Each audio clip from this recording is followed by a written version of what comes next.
السلام عليكم.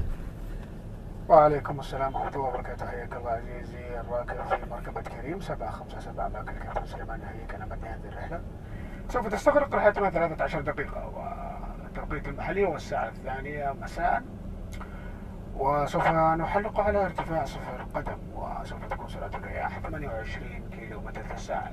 في حال تعرضنا للعواصف الرملية نرجو استخدام الكمامات الموضوعة لديكم بشكل صحيح عن طريق معط الحبلين ووضع خلف الرأس زي كذا.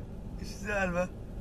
أما في حال تعرضنا للمطبات الأرضية وشعوركم بحومة السبت والغثيان نرجو استخدام الأكياس الورقية التي موجودة لديكم في حال الحاجة لا سمح الله.